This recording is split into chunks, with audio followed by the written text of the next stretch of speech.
Thank you very much. Before we start, and this may have happened earlier, I only came in mid-session today, but it's always good to be reminded and to take a moment to acknowledge that we are on the traditional land of the Huron-Wendat, the Seneca, and most recently the Mississaugas of the Credit River. And I hope we speak for all of us that we are very grateful to be able to be here working on this land. Thank you. My name is Sandra Whitworth, and I'm a professor of political science at York University. I'm an associate dean there. Yes, we have a strike. I can't talk about that right now.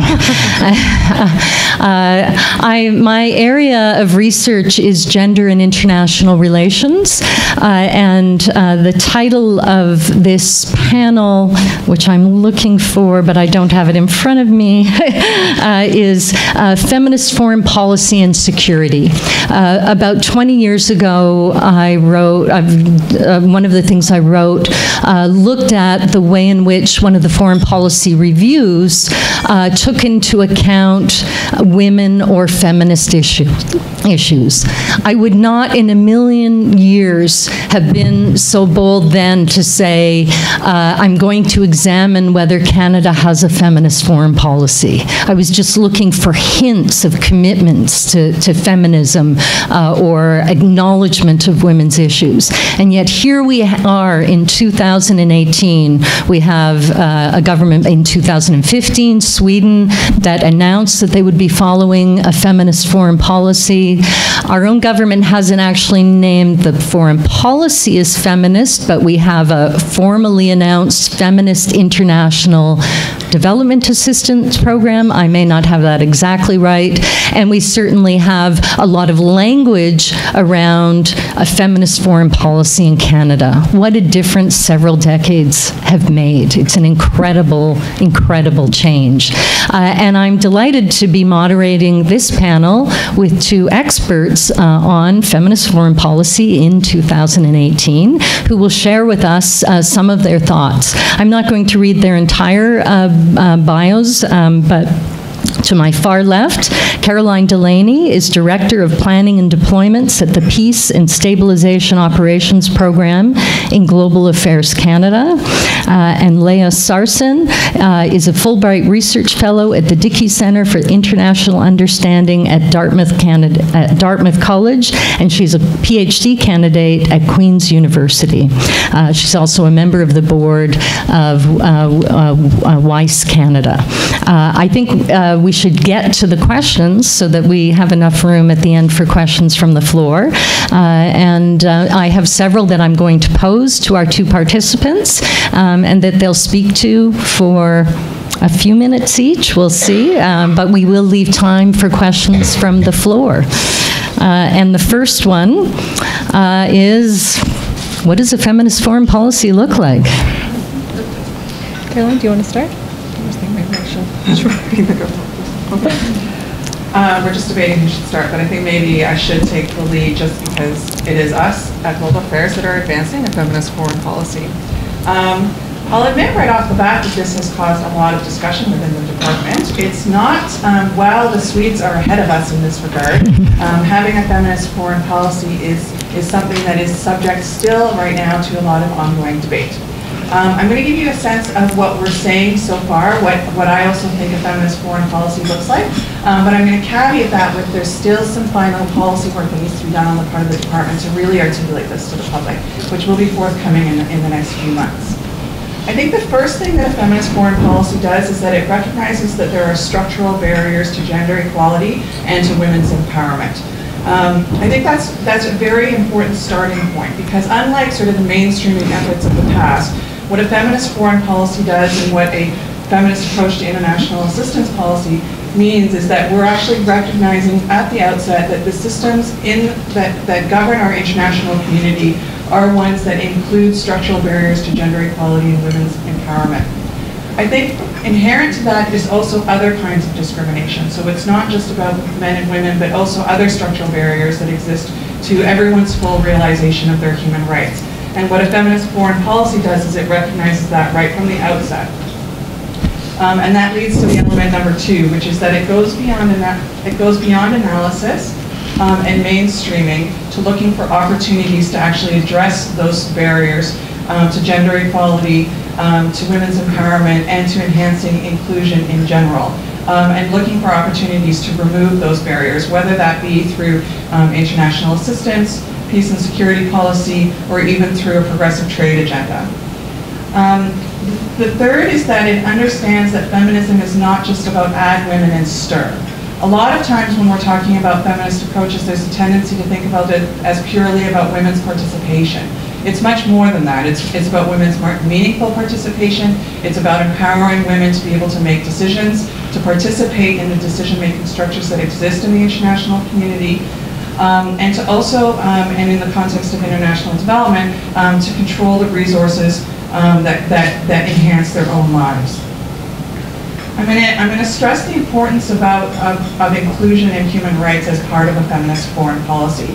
I come from more of a peace and security background, and so the recent report from the World Bank and the UN on pathways for peace is incredibly important in this regard. What it argues is that we've known for a really long time what we're meant to do to enhance conflict prevention in the world, but the international community has consistently failed in that regard.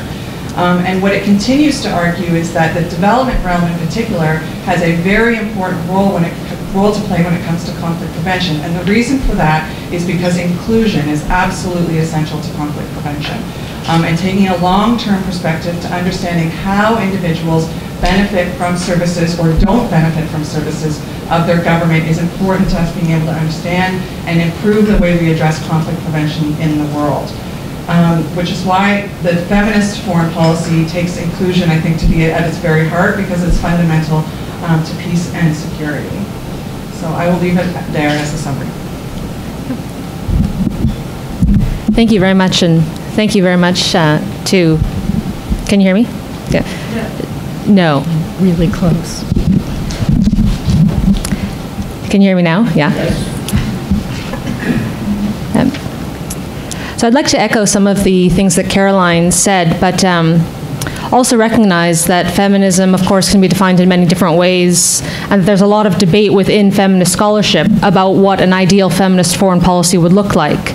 And to that point, Canada's feminist international aid policy doesn't actually define feminism, but it does offer a clear focus on legal equality and this idea of empowerment and inclusion through mechanisms like political representation and leadership roles. We understand that a feminist foreign policy generally recognizes that conflict needs to be viewed through a gendered lens. It sees how patriarchal structures fuel conflict and violence. It's recognized as one that can be pursued by both men and women, and involves taking both women's and men's security seriously. But beyond recognizing the influence of women, it's also about recognizing that, acknowledging that feminist foreign policy means much more than what has been referred to as the 3 Rs: resources, respect, and representation. And that is that a feminist foreign policy means recognizing that the way we think about foreign policy, the way we define foreign policy has changed. That how we used to understand foreign policy doesn't capture the full scope of those international dynamics, who we think about and how we think about them. And it also implicates domestic policy in a way, and I think that Ms. Sultana's remarks earlier, coming from Ottawa Hydro, that really highlights the ways that international security, international relations integrate those domestic and international structures. WIIS Canada's chair, Stephanie Von Lackey in the orange over there, has said that feminist foreign policy means integrating the mentality of gender equality in not only the programming and policy that Canada deploys, but also the actors that are the country's representatives. And to that, I think we can add that it's about questioning the gendered assumptions underlying government discourse and policy, highlighting those taken for granted ideas, those taken for granted assumptions that have morphed into common sense as they relate to gender dynamics. And furthermore, it means an awareness of the oppressive power dynamics generally, an intersectionality that highlights racial, colonial, and classist dynamics in tandem with gender dynamics. I'll leave it at that. Thank you. Thank you very much.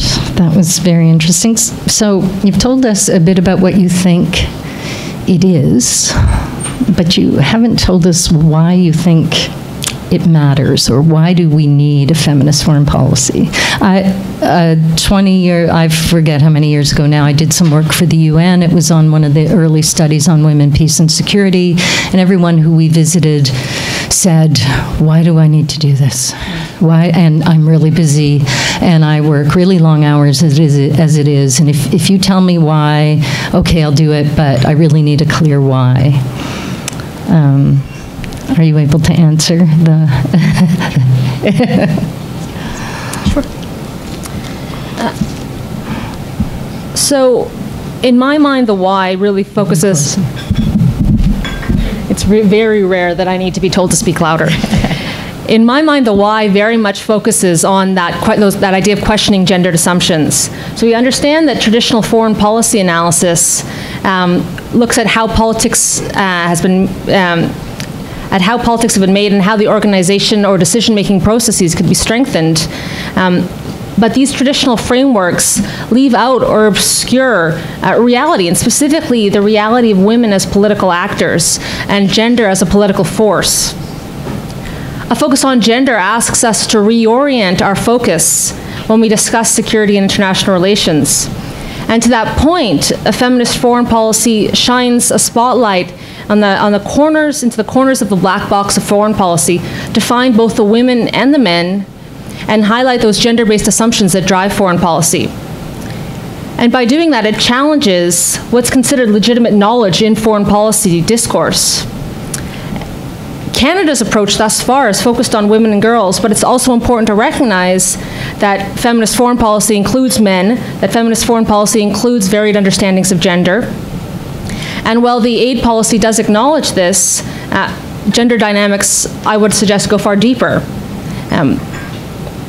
And the argument has been made that states engaged in a feminist foreign policy are integrating their social value of gender equity. This idea that gender equity is a fundamental part of Canada's society or of Sweden's society. And in my mind, a truly feminist foreign policy also includes an awareness of the dangers of fostering illusions about Canada's distinctiveness regarding gender equity, and of the place of gender equity as some kind of fundamental value in Canadian society. So that would be my answer to why we need this.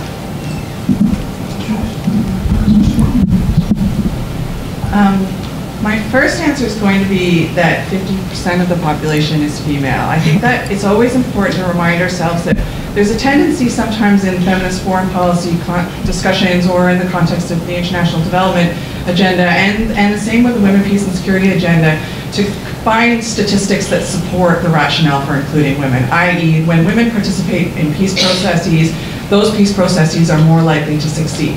Well, we can also answer, that's legitimate, but we can also answer that question by saying women experience security and insecurity, and therefore also have the right to participate in those discussions, because the peace that is developed is one that needs to benefit them as well as men. So that would be my first answer with regards to why is a feminist foreign policy important. It's because half the population is female, and being able to understand how our foreign policy serves both our interests as well as those that we are supporting overseas, I think is fundamental. Secondly, I think very similarly to Leah, and we didn't coordinate on this, I would say that it also helps us to understand the world in new ways and to find new solutions. That when we think carefully about some of these issues, and particularly from a peace and security context, we can find new solutions. A lot of conflict, it has a gendered background to it.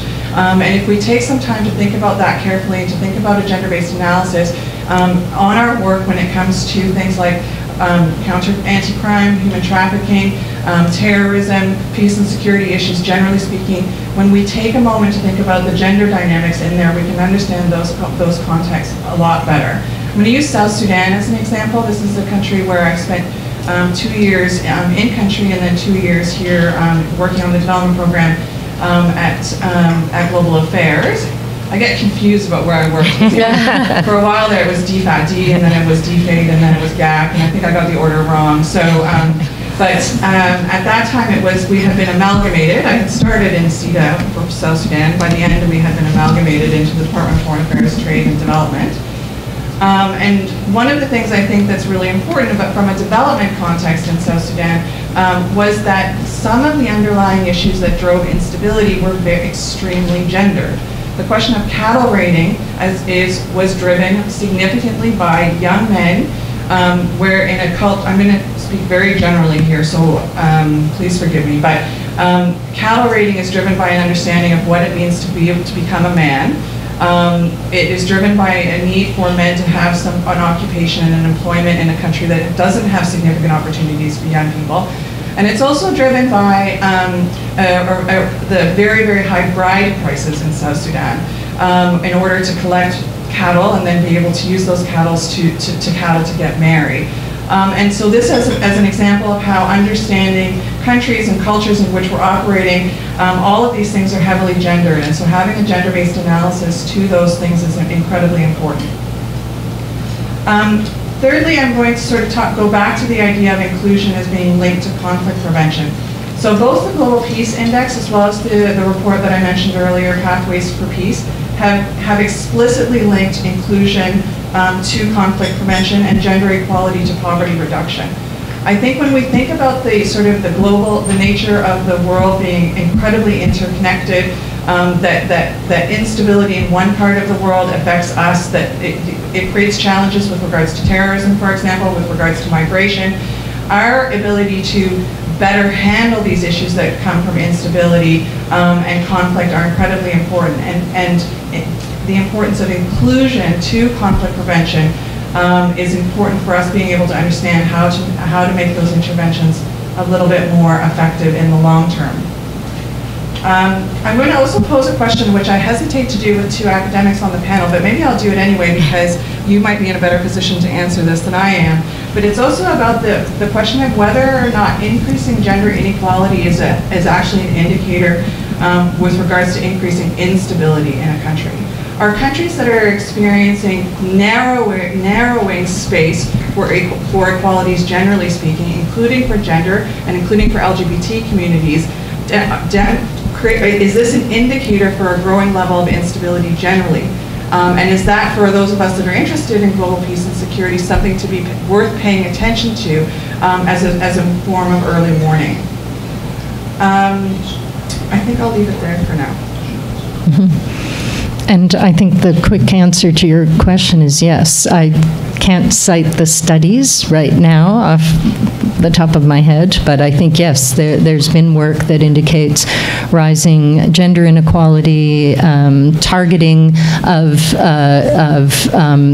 local minorities, whoever those minorities are in a given context, can also signal rising conflict, rising instability, and coming outbreaks of violence. Yeah. Leah, am I right on this? Yes. You are. The footnote is the Forum on Early Warning and Early Response. Yes. Thank you. So there's a lot of studies. A lot of studies on this, rising yeah. Inequality is a canary in mine. Mm-hmm. Thank you. Thank you. I have another question here about a new program called the Elsi Initiative. And part of the question is, what can gender mainstreaming programs like the Elsi Initiative accomplish? But I also want you to explain, because you brought up the term mainstreaming already, and our entire audience might not know what that means. If you wouldn't mind, when you respond, also describing briefly what gender mainstreaming it is and how the new Elsi Initiative in the Canadian context fits into that. I'll let you introduce. Okay, so the Elsi Initiative is the Elsi Initiative for Women in Peace Operations that was announced in Vancouver by the Canadian government in November. Basically it's kind of exciting to me, to be working on the government at a time when it's wanting to do something different and to pilot something is really exciting. In 2015, the UN Security Council passed Resolution 2242 that called for the doubling in women in peacekeeping by 2020. We're not anywhere near there. At that time, the world was at 4.2% in terms of peacekeepers that were women. Now it's only 4.4%. So there's really been almost no change, and that change that has been made comes from policing. So Barb Fleury can be very proud of that accomplishment. What the Elsi Initiative, it's in the extreme early days, so I think at this stage, I don't want to sort of speculate too much about what it's going to be, because that's really what this initial period is about. But essentially what it is Canada thinking that there's a need to pilot new ways and to deliberately take a proactive approach to thinking about what are the barriers to women's participation in peacekeeping and how do we actually remove those barriers. So some of them are barriers that are resulting from the police and troop contributing countries themselves. We heard earlier discussion about sort of rates of participation in the Canadian military and policing. Obviously that is a barrier in and of itself when you think about how to deploy women peacekeepers when those domestic institutions have lower numbers of women to draw upon. And then in some militaries and police forces, there's obviously other kinds of barriers, whether or not women might be primarily in administrative functions in a police force or in a military, whether or not they actually have equal access to promotion, whether they have the same access to training opportunities that their male counterparts have. The Canadian police arrangement, which I work on, and Barb has worked on before in the past as well, has actually done some work on training police contributing countries, the police members from those countries, to be able to pass the UN, the UN training. They're called SAT, and I can't remember what it stands for. It's SAAT. But essentially, everybody who participates in a peacekeeping mission goes through a series of tests.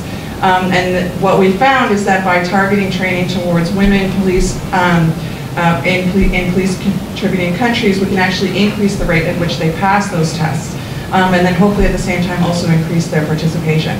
So Elsi is taking all of this a little bit of a step further. It's looking at, it's going to find a country to partner with, a police and troop contributing country. It's going to work with that country to identify what some of those domestic barriers might be to women's participation in peacekeeping. And then it's also going to partner with it or have a look at what's happening in a UN mission itself. So some of these missions women don't want to go to because of the living conditions. You can imagine that they're not always that pleasant. You can imagine that there's not always the facilities for bathing and for all of your personal hygiene and that sort of thing don't necessarily take into consideration the particular needs of women. That can lead to security concerns as well, whether or not bases are well lit, and women peacekeepers themselves actually feel safe. And so the whole point of the Elsi Initiative is to, as we've talked about a feminist foreign policy, is about identifying barriers and trying to address those barriers. That is also what the Elsi Initiative is trying to do. And all of this based on quite a significant basis of research and evidence, with the idea that we'll pilot this approach and look for the things that work, and support the UN and other police and troop contributing countries to be able to roll it out on a larger scale.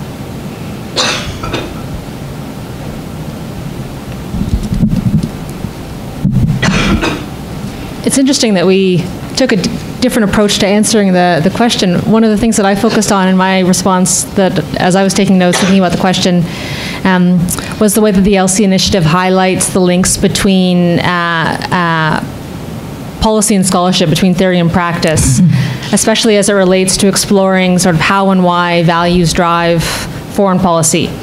So the Elsi Initiative is directly linked to the Women, Peace and Security agenda, to Canada's National Action Plan coming out of the Women, Peace and Security agenda. And I know that academics and civil society were very closely involved in developing those responses.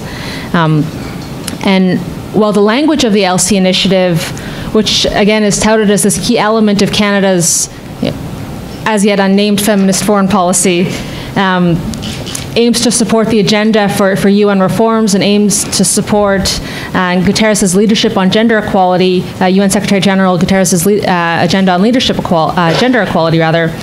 The actual effect of the initiative in somewhere like Mali is bound to be quite limited. So even if there is a much higher percentage of women involved in the mission in Mali, the Canadian contingent is still only a couple of hundred out of over 10,000 troops who will be participating in the overall UN mission.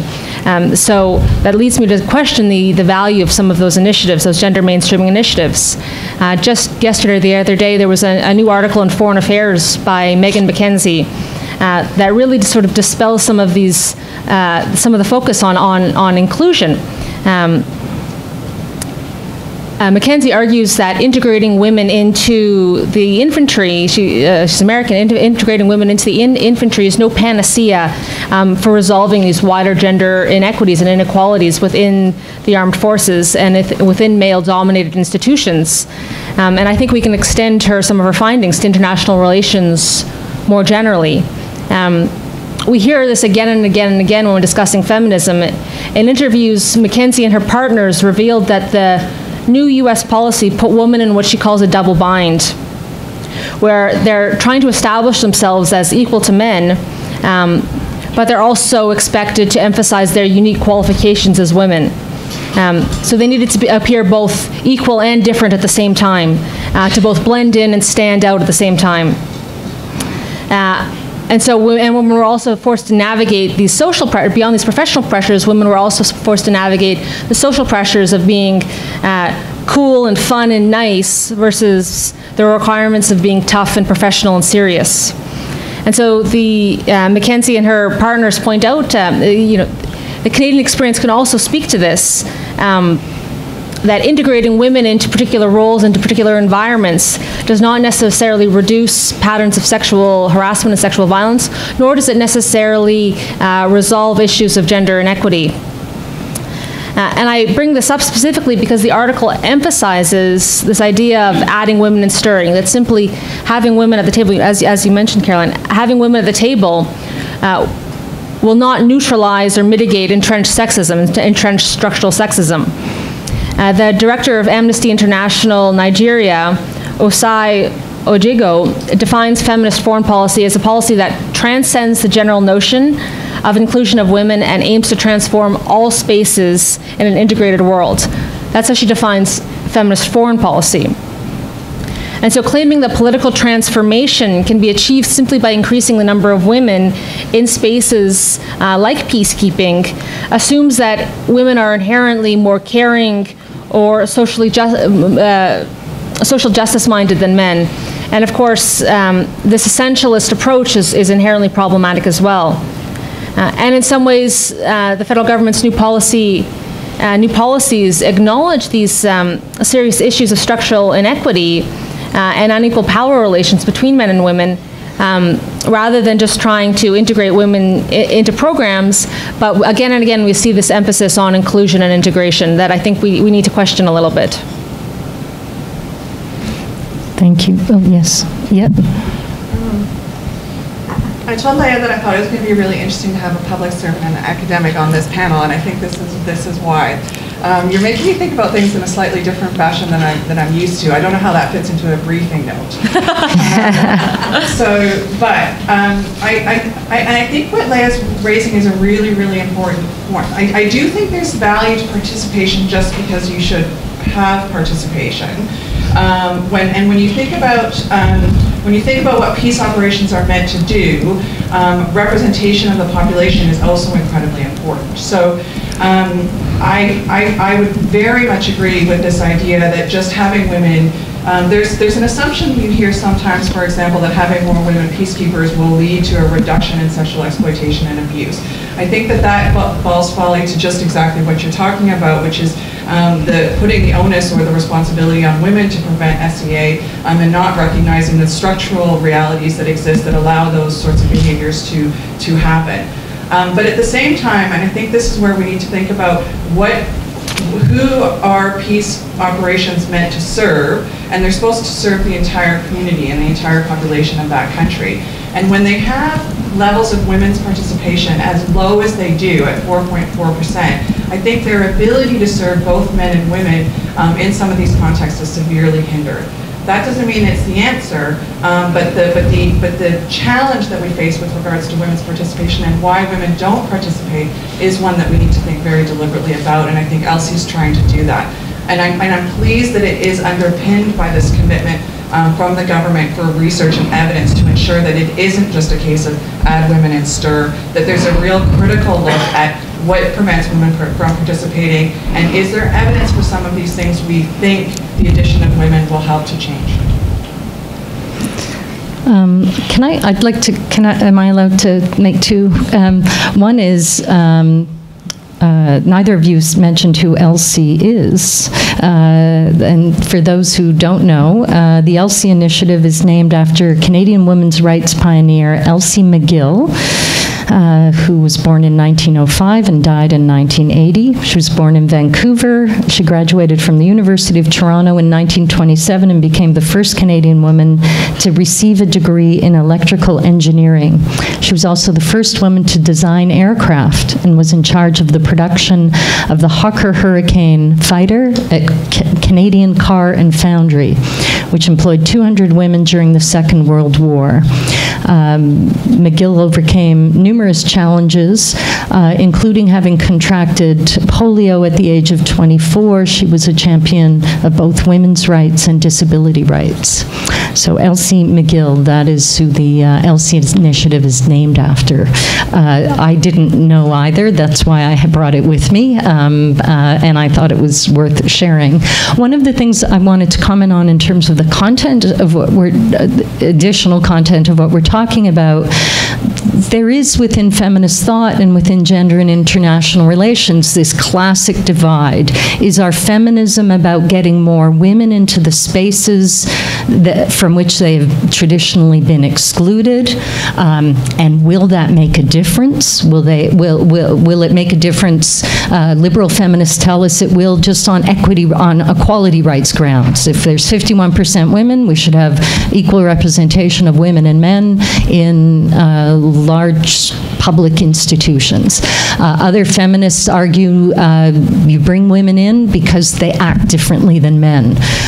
Women are more peaceful, more in touch with the cycle of life, and will bring different ways of decision making to their to the work that they do in these institutions from which they've been excluded.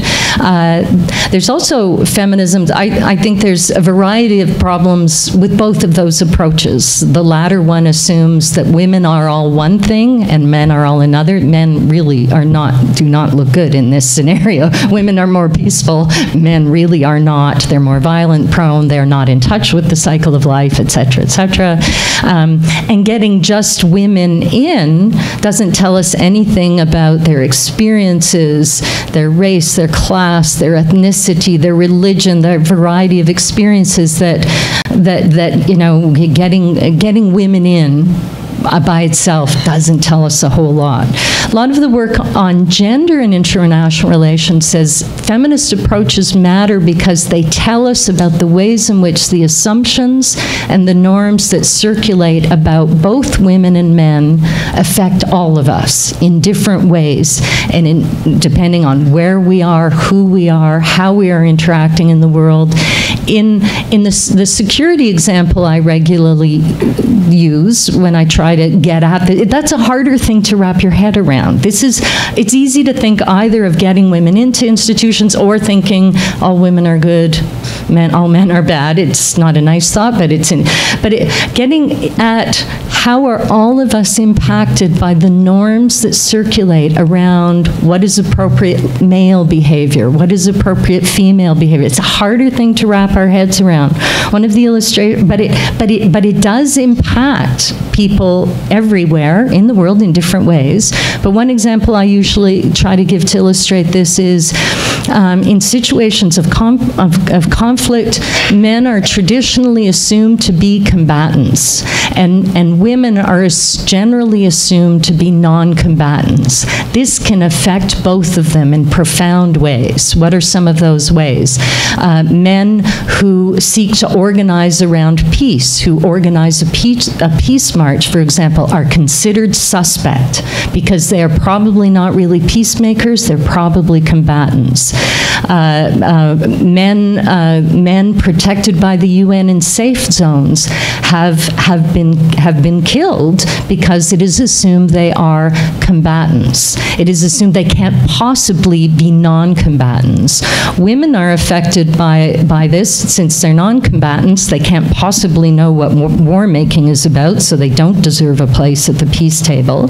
But women are affected also.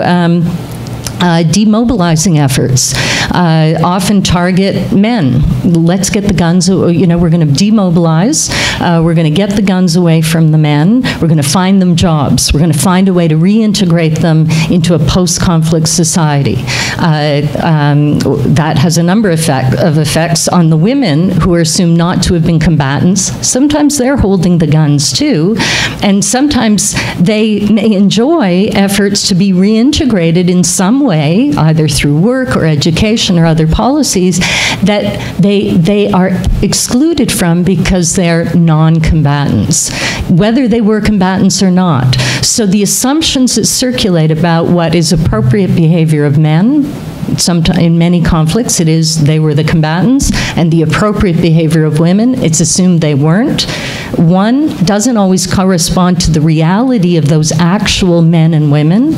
Many men were not combatants, and often women are combatants, and it impacts them if we operate with caricatures of what women are or men are in different conflict situations. So the assumptions, in other words, that circulate around what is appropriate male behavior or female behavior impacts them. It's harder to get at. Mainstreaming is trying to suggest we have to look at all the ways, assumptions around what is appropriate male behavior, what are the men doing, how is this impacting them? And it's often subtle and it's hard to get at, and you don't always see it. And that's what mainstreaming is, in addition to often efforts to, yes, try to get women into areas that were excluded from them, but how are the assumptions around masculinity and femininity, male and female, how do they impact all of us, men and women?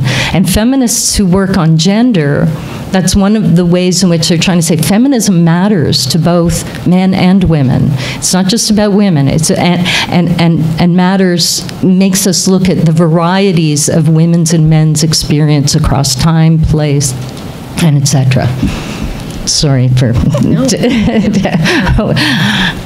I have more questions. Does Canada have a unique contribution to gender mainstreaming and equity initiatives? Once again, I think we should let the government... the government spokesperson. I don't know that I'm the best one to go first on this one, but I will, because I think also this particular question isn't necessarily one for government to answer. It's also one for what the perception of Canadians is.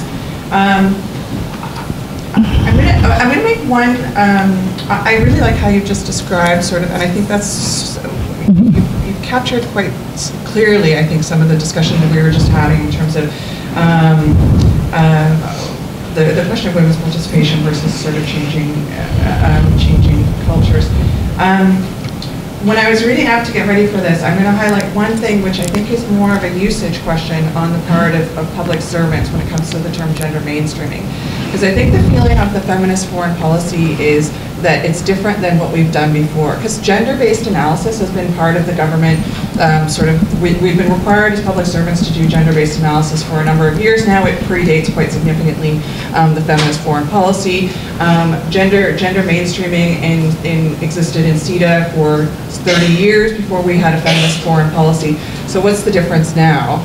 And I think for us the difference is one of more of an interventionist or an activist type approach, where you are actually looking quite explicitly at gender equality.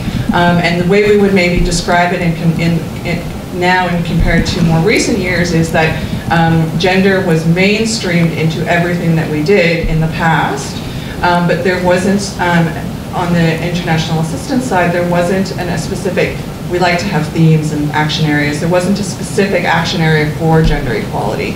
And so this is highlighted as quite a departure from all of sort of the previous approaches to gender mainstreaming and gender-based analysis, is that specific targeting of gender equality and the barriers to gender equality. unique Canadian. Thank yes. you. I think, in my view, we need to be a little bit careful here. First of all, we're not the first to have a feminist foreign policy. Sweden is.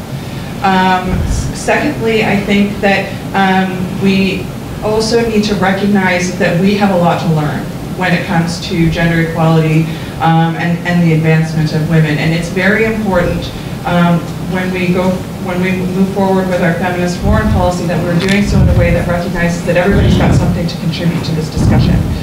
There are countries in the world that have much higher rates of participation in their police forces or their militaries. Unfortunately, our Ukrainian colleagues have left, because I wanted to cite them as an example where they have a higher participation of females in their police force than we do. So there's a tendency when we talk about unique Canadian, something unique for Canadians to offer, to not recognize the value and the importance that others place on these issues as well. And also to be careful to recognize our own challenges with regards to gender equality as well as our human rights abuses and things like that, not to pretend that we've got things all sorted out. At the same time, what I think Canada can offer is that point of advocacy and being the country that's willing, one of the countries that's willing to raise these issues on the international stage. I think that personally, the Prime Minister's speech to the UN General Assembly a couple of years ago, when he acknowledged Canada's own historical history with colonialism in relation to Indigenous communities, I think was an example of this, where we can lead by demonstrating that we haven't gotten our own house in order necessarily, and that we acknowledge we've got a lot of work to do with regards to inclusion, and that this is a dialogue with other countries as opposed to another Western country lecturing others. Elsi's another very good example where it's important not to pretend we have something unique to offer, because the major police and troop contributing countries are not the Western countries. So when we're talking about increasing women's participation in peacekeeping, we need to do so in a way that recognizes the contribution that those other countries are making and doesn't marginalize them, but instead explicitly recognizes what they contribute to peace and security, and that we have a role to help, but not necessarily a superiority in that regard. Where I do think we have something to offer, I think, though, is in regards to raising these issues in venues that don't get raised. So I'm going to use the International Dialogue on Peace Building and State Building as an example. The dialogue led to the announcement of the New Deal in 2011, the New Deal for Fragile and Conflict-Affected States. It recognized that fragile states were not going to meet the Millennium Development Goals, that increasingly the most marginalized and the poorest were existing in fragile states, and that conflict was a major driver of poverty.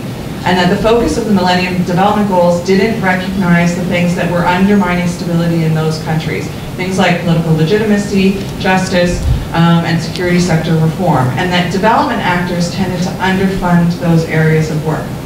That dialogue is incredibly important, but it still struggles from an absence of discussion about women, peace and security, about gender equality, and the role that these issues can play with regards to enhancing inclusion and conflict prevention and that sort of thing.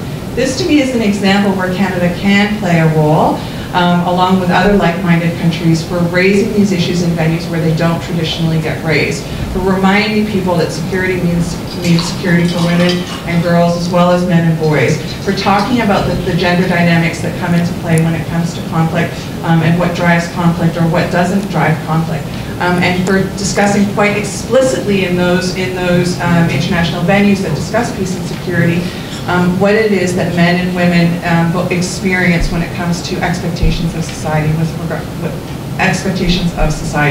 particularly in the context of peace and security. Thanks. So that provides a really, again, we didn't coordinate, but a really great segue to what I focused on in my response to the question, which is the value of rhetoric, and questioning the value or the utility of Canada's gender equity rhetoric. A few years ago, Rebecca Thiessen and Crystal Carriere wrote about gender mainstreaming and gender equality initiatives under the Harper government. And they discovered that during the Harper years, civil servants reported that promoting the discourse of gender equity was just as important as achieving concrete results. And your enthusiasm earlier about some of the things that this government is, some of the different things that this government is doing really brought this to mind. And there are two sides to this, where talking about it is of course very important, and naming it, and I think maybe you might say something different, but that naming it and using the language of feminist foreign policy is important. Mm-hmm. We'll talk about that later. And we see this in Canada's approach to gender in the G7 presidency.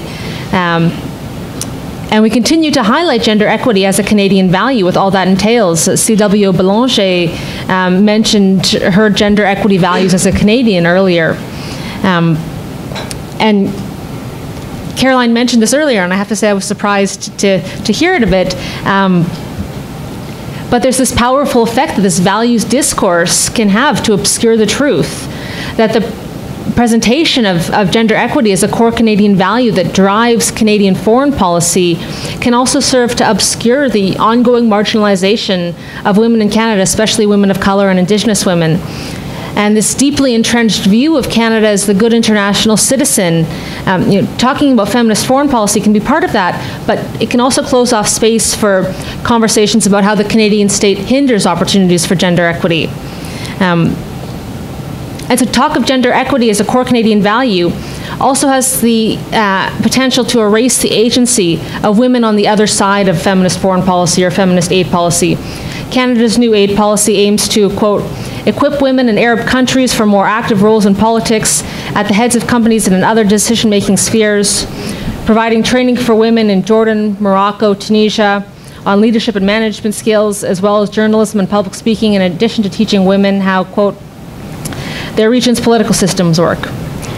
The Centre for Feminist Foreign Policy notes that this goal not only erases the agency and lived experiences of women in these Arab countries, but also diminishes the history of imperialism in these regions.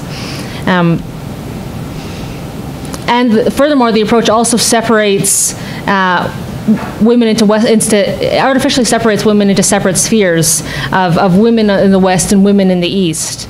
And so it's important to remember as we think about the actors who we acknowledge to be foreign policy players, that women have always engaged in these feminist activities in their own way.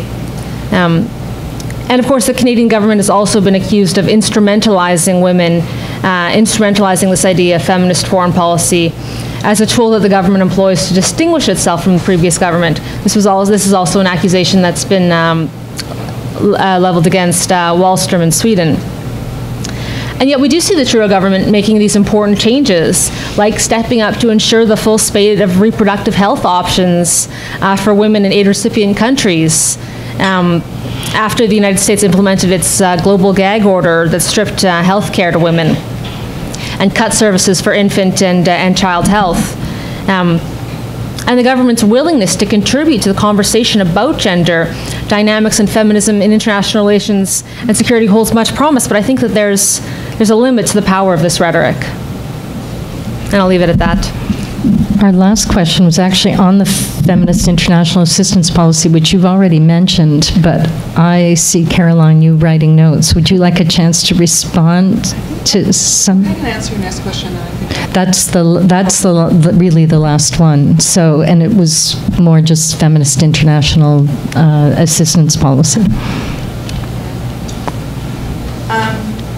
Okay, so. And it didn't really have a question mark. Question mark? I would say my experience as a public servant is that this is way more than rhetoric. That's not to say it's easy, and that's not to say that there isn't a lot to figure out. But I would say the expectations on the average public servant to have absorbed the basics of gender-based analysis and to be able to demonstrate that they have taken gender-based analysis seriously in whatever it is that they happen to be working on, I think is quite significant. To hear our folks that work on weapons of mass, the people that do anti-proliferation of weapons of mass destruction, to listen to them starting to talk about gender. The beginning of this discussion 2 years ago, they were very much of the view that there were no gender dynamics to weapons of mass destruction. I would say their views on that have changed quite significantly, and you also see it in folks that work on anti-crime and counterterrorism, and that is from the top within the government, that it's quite clear that this is much more than just rhetoric. So I think from a global affairs perspective, I don't have as much visibility on the progressive trade agenda, although it's also influenced by the feminist approach. But the part that I do see where the feminist approach has the most impact is on the feminist international assistance policy. Obviously, it's a policy, unlike the feminist foreign policy, so it's a lot easier to cite it. And there's a commitment right up front that the government has chosen gender equality as the avenue through which it wants to pursue poverty reduction. There's no ambiguity in there. It's quite clear, and I think the minister feels this quite passionately, that the avenue through which Canada is pursuing poverty reduction the world over is through gender equality. I'm gonna take a slightly different tack though and talk about something else that's quite fundamental from a security perspective in the new policy, which is that the policy includes a sixth action area called peace and security. For those with slightly longer memories, they'll recall that it was never revolutionary to have development actors working on security issues or justice issues or governance issues. Security sector reform, demobilization, these were all historically something that CETA did. There was a period where the emphasis shifted, and for not to say that anything that was done in that period wasn't valuable, of course it was, because the emphasis was on things like food security and maternal and child health, all of which are fundamental to poverty reduction, but there was a movement away from peace and security. And I think the international community in recent years has shown that this is a bit of a narrow approach to development that doesn't help us to address the fundamental drivers of instability. And when we look at where poverty is most likely to occur, it is in countries that are experiencing fragility and instability. What the new FIAP, or the Feminist International Assistance Policy, gives us is it gives development actors an opportunity to think about peace and security more explicitly. It also asks them to think about these issues in an integrated fashion. This is not easy for government. We tend to be a bit siloed, but what the policy itself does is it recognizes that diplomacy, politics, justice, security sector, development, social service delivery, all of these things are integrated. And that if we're to be more effective in working in fragile and conflict-affected states, we need to understand those issues as well. So I took the liberty of saying what I wanted to about the FIAP, but I can answer because it wasn't a specific question, but I'm happy to mention more. That was perfect. Thank you. Do you have anything further you want to add on? The only thing that I would add is, as much as the FIAT, the Feminist International Assistance Policy, says the right things and is quite revolutionary in many ways, there's also no new money. So you know, but the Women's Voice and Leadership Program, this is really exciting, dynamic program, and the government touts the $150 million that's been directed towards it, but that's not new money; it's redirected money. I do have to correct you. There is $2 billion in the most recent budget over 5 years in increased international assistance. But that wasn't part of the June rollout. No, okay. But in March of 2018, right, yeah. Okay. $2 billion was announced for international assistance. Pardon me.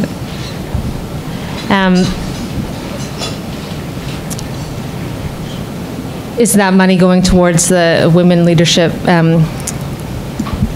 So yes, there's 150, which I actually think is pretty cool. There's $150 million going to the Women's Voice and Leadership Initiative, which is part of a broader commitment to put more money directly into the hands of local organizations that I think is actually quite sort of an innovative approach. The 150 comes from the existing funding, not from the $2 billion.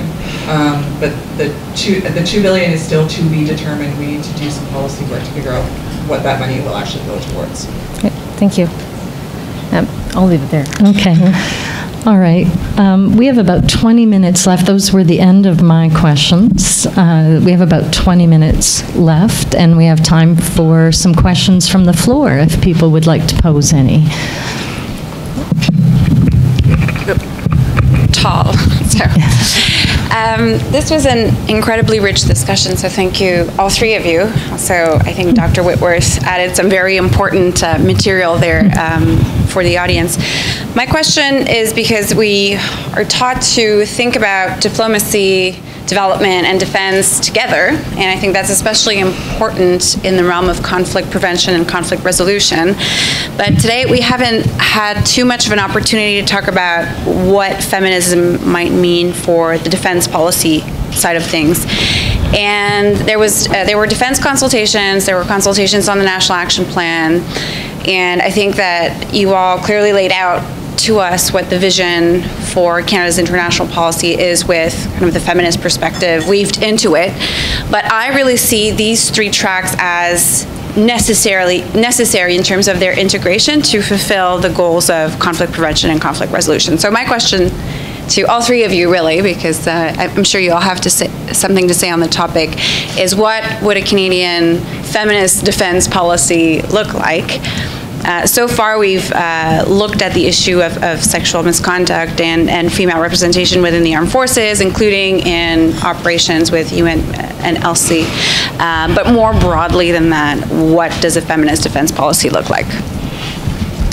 Thank you. Oh, good, an easy question to start us off.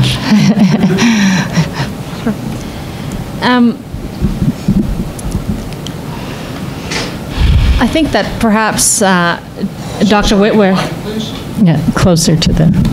I think that perhaps Dr. Whitworth, expert on militarized masculinities, might be the best person to begin with. No, can I have a few minutes? No fair. I'm just the moderator. You know, okay. I thought she had some ideas. You go ahead. Well, I mean, I do have. There's nobody from defense on the panel, so I feel a little bit like I'm speculating here. So I will go ahead and speculate a little bit about what feminist defense. Speak into the mic a little more, please. I will speculate on what a feminist defense policy might look like. I mean, there is a new policy.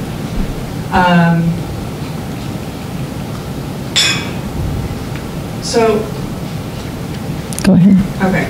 So I guess what I would say, I would go back to this question of who's security for. So obviously the area that I'm more familiar with is on the peace operations side.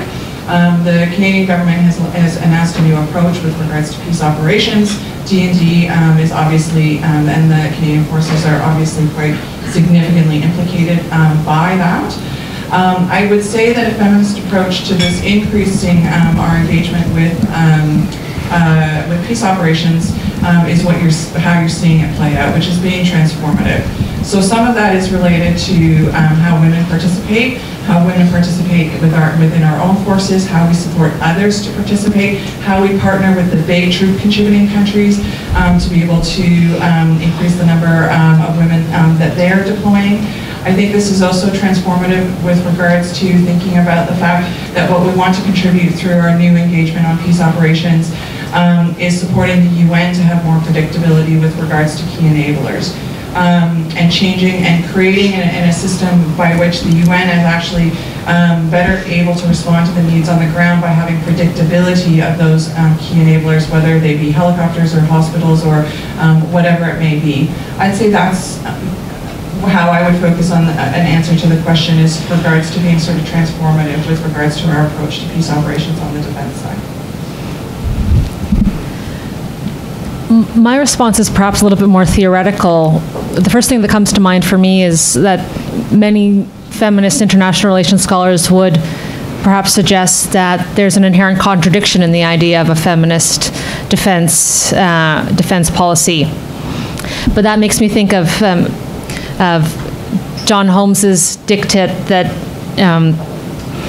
to accept the paradox of foreign policy, you have to accept that there are no right answers, and accepting that paradox is essential for making sound policy. Those contradictions are always going to be there when you're trying to actually develop policy, something tangible.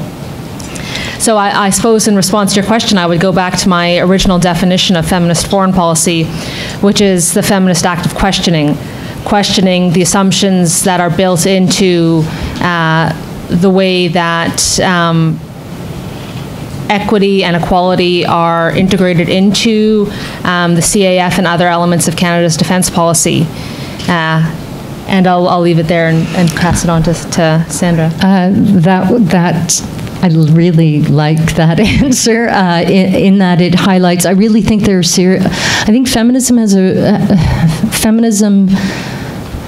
has a challenging time engaging with militaries and militarism. And so I have a hard time imagining exactly what a feminist defense policy would look like. I think we see these debates more in the US context than we do in Canada. I think there's been a lot more work done in the US where you see real divisions between, say, feminists who are opposed to militaries and militarism, and so will only ever be critics of militaries, versus the women and sometimes men in militaries, and in particular in that context, the American military, who confront the issues that we heard about in the second panel, and who say to feminists, well, why would you just abandon us? Why would you abandon your analyses to our lived experience by just putting your arm up and saying we are only critics and we cannot engage with this institution? But I think feminists do, there is a struggle in terms of how to engage with militaries, and I don't off the top. I like some of the language you used around the end, because I'm also, I've been a critic of the Canadian military in my work, but I don't know that I'd be prepared to simply abandon militaries as a result of that. But I don't know quite how to develop a defense policy that I would describe as feminist. The work around inclusion, we can do that part's there. But the gender, I'd need more. That's a struggle to navigate that complexity. Can I comment on another part of your question, which is around the question of integration, and you used the three Ds. I'm going to steer, I think, these guys made the right call. I think maybe I should steer away from the feminist defense policy question. But what your preface to it was actually really interesting, which is this whole idea of integration. And so for those that worked on, particularly from a civilian perspective, those of us that worked on Afghanistan were really struck by the inability of civilians to talk defense. And one of the reasons I think integration and this idea of also being able to understand is that if we're going to have truly integrated approaches and understand what it is that our different interests are as different institutions with differing mandates, we need to be able to understand each other and to have some experience in talking each other's language. From a government perspective, what I think that means is more joint planning, more joint training, more joint analysis across those lines of effort. But that is no easy task, just because the perspectives are so varying, and the degree to which, or how each of those institutions understand their mandates is also extremely varying. I have a bit of a tough question that I promise I'm not asking Caroline because of her position, but it's a bit of a dilemma I have in terms of the language of feminists, since there's no one at the mics and we have a few minutes. So I promise Leah already mentioned or referred to it. I've worked in feminism and feminist thought my entire career. I am self-described as a feminist. This is the work I do. And yet, I have a certain discomfort around defining a foreign policy as feminist, though I have a particular political reason for my discomfort, which is in the year 2018, we are in a context where we are seeing rising right-wing populist governments. I'm a little bit concerned about raising a feminist flag over a series of policies that would be very easy to attack and undo if the next governments that we have follow some of the patterns we've seen elsewhere in the world. So I do, and there are ways in which we can talk more of the details, but I think some of the policies that are being presented as feminist development assistance policy, some of these programs were previously in place, and they are being packaged in a way now to present a thematic concern around feminism. But there's a way in which this makes them, I worry, a bit vulnerable to the prospect. They are more easily undone if they are easy to identify, because they're all packaged under in a feminist box, and so that actually worry. Even though I also think naming policies as feminist is a good political move. I think it does something that we are only just seeing, and yet, boy, the timing, it makes me extremely nervous and uncomfortable if we see political changes in Canada that we are seeing elsewhere in the world. So you said, so it's not that you said, oh, you don't want to call it a feminist foreign policy. I'm not so sure I'd go so far as to say that. I'd be kicked out of the feminist club but I'm nervous. I confess I'm quite nervous politically about the potential consequences of making these types of efforts so easily packaged and undoable by a future government that I don't know if desperate to reply. Well, the thing I would challenge you on is, like, I remember my mother was a very, very active person. She declared herself a feminist, and so of course, as a young person, I just did what my mom said, and I was a feminist as well.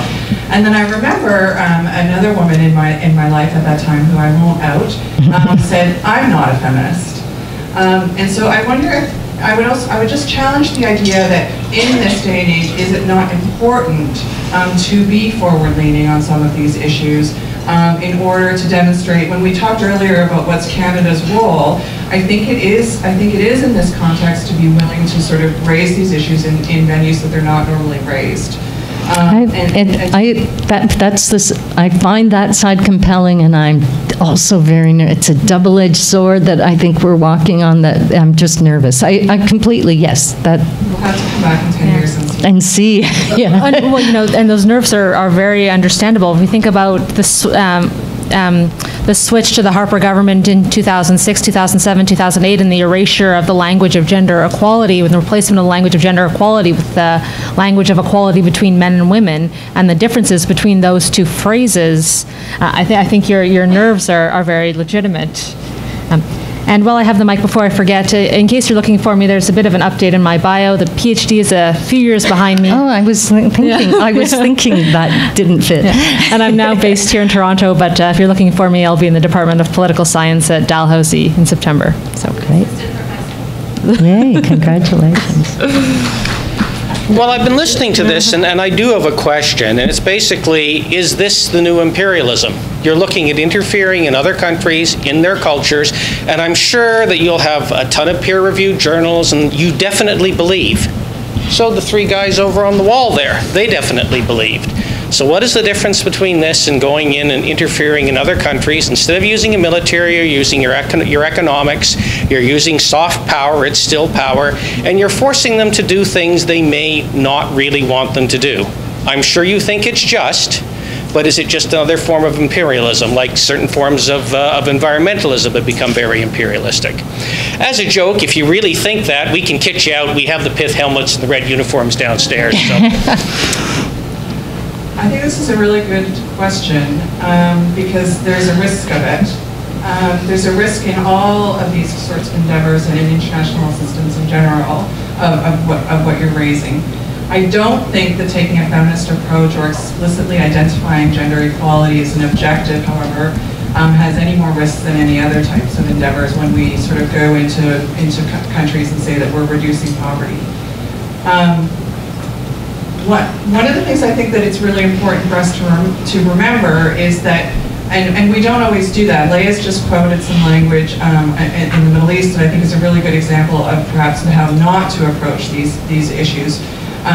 But I would hope that we're learning from that sort of thing. To be clear,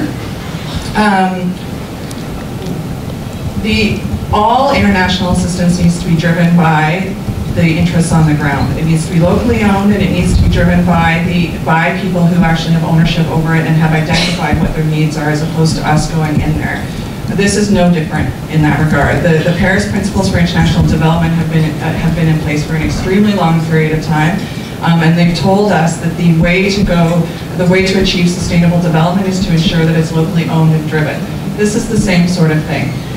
One of the programs that we have is the Canada Fund for Local Initiatives, and the Canada Fund for Local Initiatives is just this small program. It's only, I'm totally going to sound like a public servant, it's only $14 million. No, that's not a small amount of money, but in the context of over $3 billion budget, it is fairly small.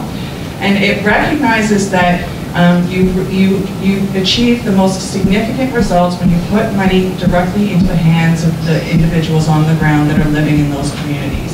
This is only $25,000 per project, but it goes to people who know their communities best and who are advocating for the things that they believe in, as opposed to the things that the Canadian government tells them to believe in.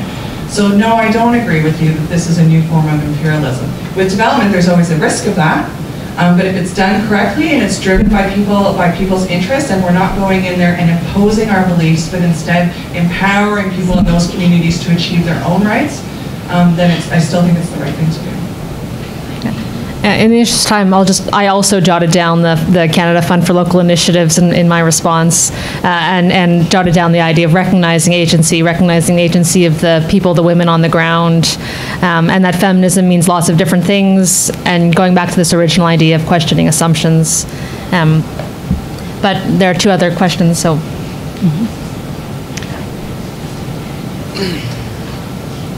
This isn't exactly about feminism, but I'm a nurse by original profession, and I have, which many nurses never have seen, I've seen 2 babies born as what used to be called hermaphrodites. It's now called intersex. It used to be a doctor made a decision what they would be, only it wasn't what they would be, and we don't always know who or what someone is. So I was going to say, do you find, since the Prime Minister instituted the Ministry for LGBTIQ2, which most people think is for gay people, but actually it's also for these babies that are born with 2 sets of sexual identity, is assisting you in getting people to think and talk in a more open way? Because a lot of these children didn't get health care in Canada because they were considered out of the norm. Mm-hmm. So I was just wondering if that was assisting you in your process. The other question I have is, and I was also thinking of child soldiers, because girls and boys were made to be child soldiers, although more boys, is when Stephanie asked her question about diplomacy, and you were talking about communicating in Afghanistan, and people didn't understand what a military was, how many Canadians really understand what the CAF is, if we ask them? We just did a NATO summary investigation, Ipsos Reid, and 71% of millennials don't know what NATO stands for, and 70% of women don't know what NATO stands for. So part of my question is, how are we going to expect people to participate if they don't have understanding? Shall we take both final questions so that our speakers can, no, you don't, okay. Would you?